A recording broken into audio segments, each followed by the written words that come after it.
Amigos de Noticias de hoy, muy buenos días. En este video hablaremos sobre la Cumbre de las Américas, otro revés para el demócrata Joe Biden. No olvides comentar, suscribirte, dejar tu me gusta y compartir el video. Sin más demoras, ponte cómodo porque comenzamos. La Cumbre de las Américas, otro revés para el demócrata Joe Biden. La Cumbre de las Américas, prevista para el 6 de junio en la ciudad californiana de Los Ángeles, puede convertirse en un duro revés diplomático para Estados Unidos, un golpe a su hegemonía fisurada por la decisión de varios mandatarios de América Latina y el Caribe de no concurrir a la cita, de persistir la exclusión de países cuyos gobiernos no gustan a Washington. El motivo es el descontento que generó la exclusión de Cuba, Venezuela y Nicaragua, determinación que Estados Unidos suponía que atravesaría sin demasiados sobresaltos, pero se transformó en un problema para el gobierno del demócrata Joe Biden. La historia vuelve a repetirse 60 años después y Biden vuelve a tomar una determinación con la misma lógica que la adopta por la Organización de Estados Americanos, la OEA, cuando en 1962 expulsó a Cuba en la conferencia de Punta del Este en medio de la Guerra Fría con la Unión Soviética en pleno siglo XX. Un mes antes de esta programada novena cumbre, el secretario de Defensa de Estados Unidos en tiempos de Donald Trump, Mark Esper, reveló cómo el expresidente planeó junto a Juan Guaidó, a quien ungiera como virtual presidente interino, invadir Venezuela y secuestrar al presidente Nicolás Maduro. Era el 2019 y Trump había anunciado que todas las opciones estaban sobre la mesa para derrocar a Maduro. Fracasó en elecciones y con intentos de golpe y magnicidio, invasiones de mercenarios, atentados, desestabilización fronteriza. Incluso el consejero presidencial Robert O'Brien propuso un ataque militar de comandos de la Armada estadounidense al complejo refinador de José, en el oriente de Venezuela, apoyados por dirigentes de la oposición venezolana.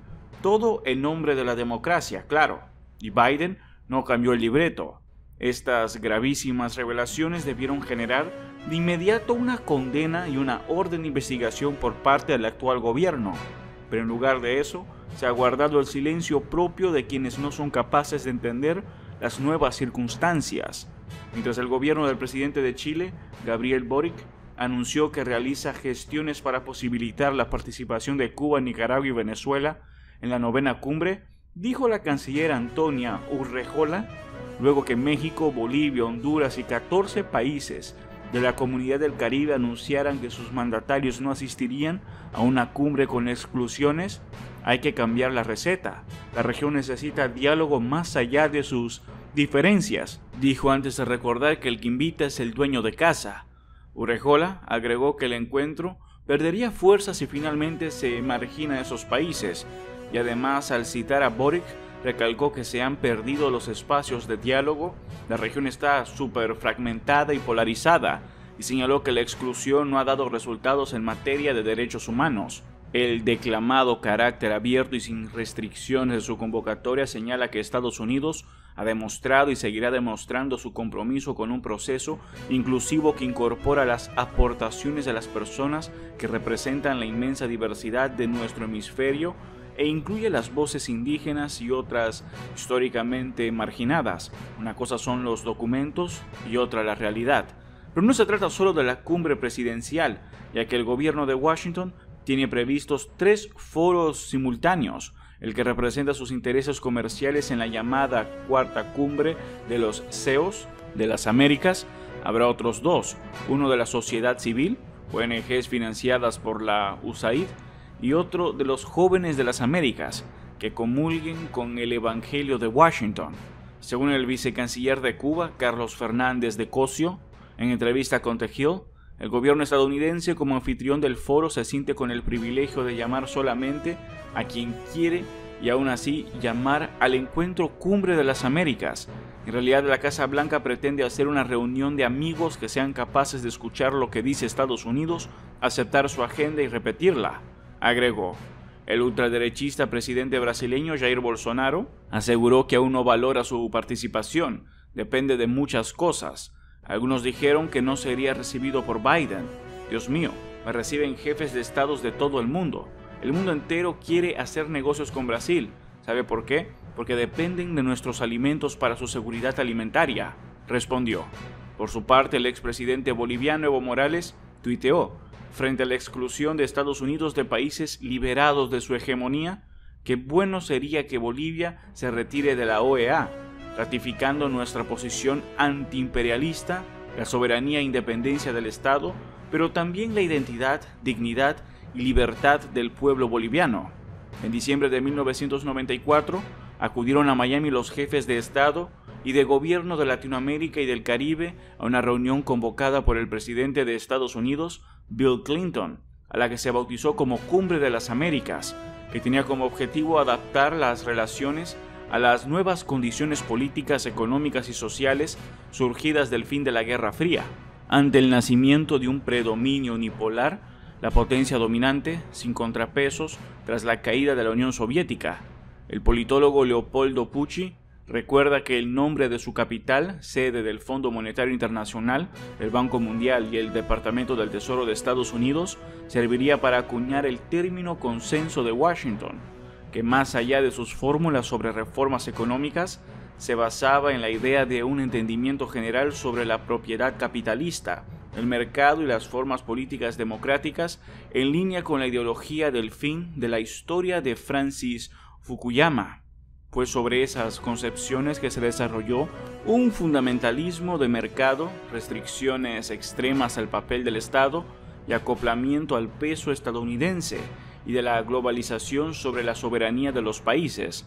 La idea era que a partir de estas doctrinas sería posible una integración económica de gran alcance en toda América, haciendo realidad el sueño de Monroe de América para los norteamericanos. La idea central de la primera cumbre fue la de crear el Área de Libre Comercio de las Américas, la ALCA, que debía estar lista en el 2005. Y todos sabemos qué pasó en la cumbre de Mar del Plata de ese año. Desde 1994 para acá, el mundo cambió. Ya no es unipolar, ya no es el mismo. Estamos en plena expansión productiva y comercial de China, cercana a convertirse en la primera potencia económica, mientras Rusia no está en la situación postrada de 1989. Pero la élite dirigente en Washington no ha comprendido los cambios sustanciales no solo en la región sino en todo el planeta, y que es necesario adaptarse a ello. Ya los viejos libretos no sirven. El presidente mexicano Andrés Manuel López Obrador ofició de despertador al anunciar que no concurriría a Los Ángeles si no eran invitados todos los países. Lo que sobrevuela Washington con gobiernos republicanos o demócratas es una idea de supremacía sin sentido, quizás porque la historia del país no entiende que se puede cooperar en términos de respeto.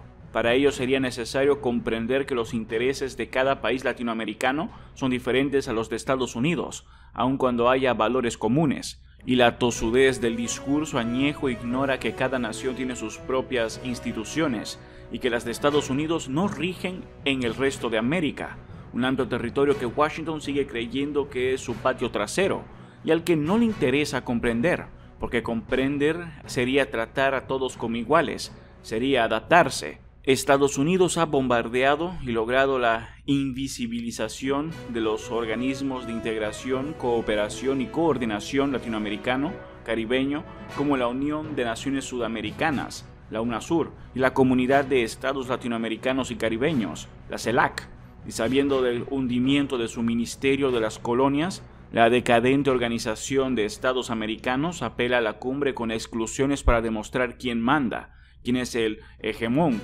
En cuanto a la OEA, también con sede en Washington, no ha sido solo el impresentable Luis Almagro el que la ha hundido, sino que la vieja idea panamericanista no responde a las realidades regionales de hoy, sino a los añejos dictados de Washington, e inevitablemente deberá ser cerrada y sustituida por instituciones autónomas y representativas, también de los pueblos del sur del río Bravo.